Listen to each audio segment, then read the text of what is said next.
Buenas, estamos en la presentación de la práctica número 1, actividad número 1 de sistemas operativos. Vamos a empezar directamente con la presentación del código de la mini shell. Bueno, esta actividad número 1 consistía en una mini shell en la que se pasaron los datos a través de tuberías. Ya. Aquí definí los headers necesarios para las funciones para que valgan las funciones que estoy utilizando. Aquí definí 4 constantes, las cuales corresponden al límite máximo de input y la cantidad máxima de argumentos. Esto realmente no es necesario, pero yo lo definí porque quise. Ya, y esto también lo definí simplemente para no confundirme entre el estándar input y el estándar output, ya que esto se usa al momento de cerrar las entradas. Miren, aquí definí la función de parseLine. ParseLine lo que hace más abajo es lo siguiente. Esto recibe una línea que serían los argumentos y recibe una lista de caracteres que sería bueno, line, perdón, es como tal la entrada del usuario, y args es un arreglo que corresponde a la cadena de argumentos, bueno, que digo, la lista de argumentos que se van a utilizar para ejecutar el programa. Y bien, esto utiliza una cantidad revuelve la cantidad de argumentos, por eso se declara este entero en cero. ¿Ya? Y para esto se utiliza la función strict toc lo que hace es tokenizar, se le manda una cadena y busca cuál es más bien eh, el siguiente inicio ya de la siguiente cadena donde encuentra esto de aquí. Bien, entonces si encuentra un espacio, una tabulación, salto de línea, entonces lo que hace es devolver esa cadena.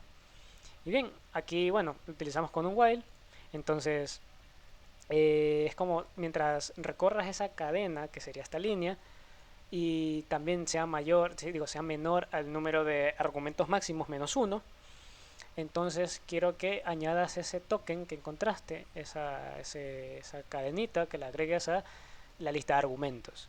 ¿Ya? Y finalmente continúa. ¿Ya? ¿Qué pasa con toc? Que cuando nosotros le mandamos otra cadena, básicamente empieza todo, pero si le mandamos null, solo continúa con la misma línea. Entonces, como le estamos mandando null, está continuando con la misma cadena, así que, bueno, esto es lo que hace. ¿Ya? Finalmente, ¿por qué -1? Porque queremos marcar el final de los argumentos utilizando este null. Ya, entonces retornamos al final la cantidad de argumentos se, que se separaron. Ya. Bueno, volviendo arriba. Ya. Empezamos imprimiendo el prompt, limpiando el buffer, ya, y leemos la entrada del usuario. Muy bien, ahora con un strcspn buscamos dónde está el salto de línea, porque esto ingresa con el salto de línea y todo, y lo cambiamos por un carácter nulo, ya haciendo una indexación con una asignación. Bien, ahora verificamos si el usuario quiere salir.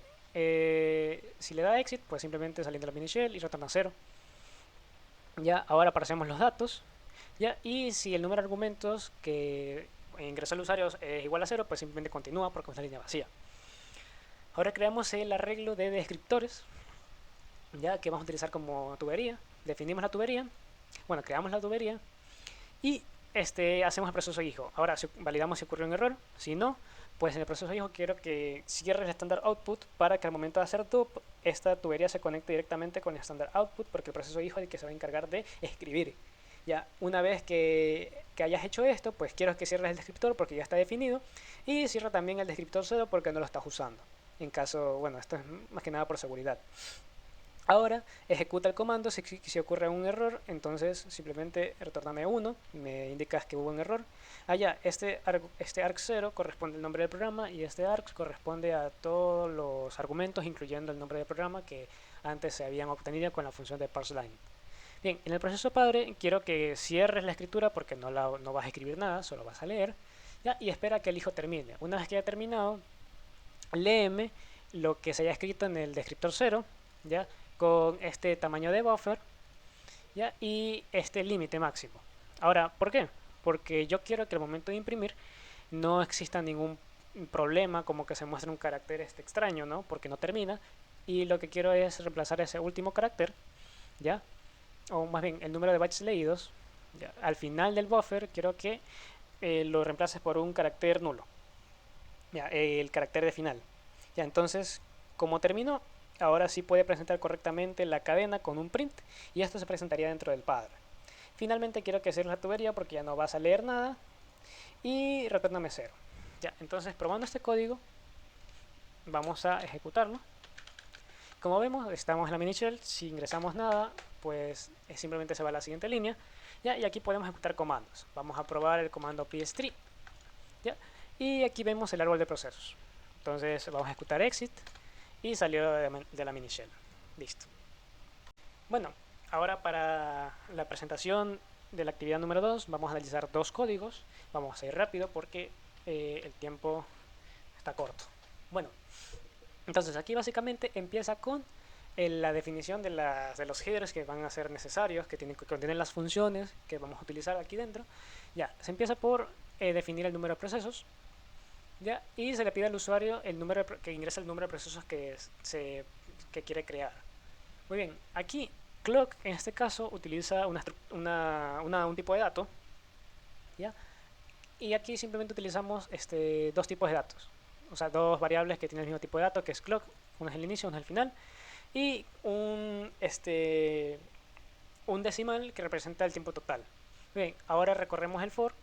Bueno, recorremos las n veces que el usuario quería crear, ¿no?, de procesos. ¿Ya? Y empezamos tomando el tiempo inicial. Luego creamos el proceso hijo y una vez dentro del proceso hijo, ya simplemente terminamos, porque esta es la primera instrucción, ¿no?, que toma. Entonces, en el momento que ocurre esto, vuelve otra vez al proceso padre y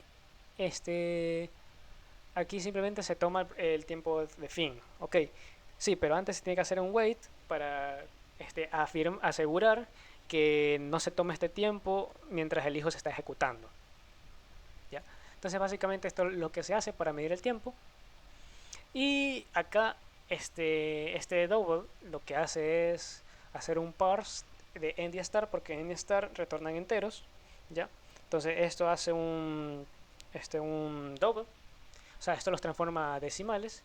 ¿Ya? Y este por 1000 es porque se debe transformar a milisegundos, ya que esto está en microsegundos, entonces transforma a milisegundos. ¿Ya? Y se divide para los clocks. ¿Por qué? Porque resulta que clock lo que hace es medir el tiempo lo que hace es medir en clocks. ¿Ya? Y esta constante tiene ya definido los clocks que se hacen por segundo. Entonces, haciendo las matemáticas, esto debería dar el tiempo final, más bien en segundos. Pero como está por 1000, lo que hace es ponerlo en milisegundos. Bien. Ya, finalmente esta diferencia se suma al tiempo total, ya, y acá se presenta el promedio del tiempo total. Ya. Ahora, para verificar que esto funciona, pues vamos a ejecutar y me dice el número de procesos a crear. Vamos a ponerle 1500. Ya, se demora un momento y aquí me dice el tiempo promedio de cambios de contexto. Muy bien, ahora vamos a ir con el siguiente, que es el de hilos. Entonces esto se llama treat, vamos a ponerle clock.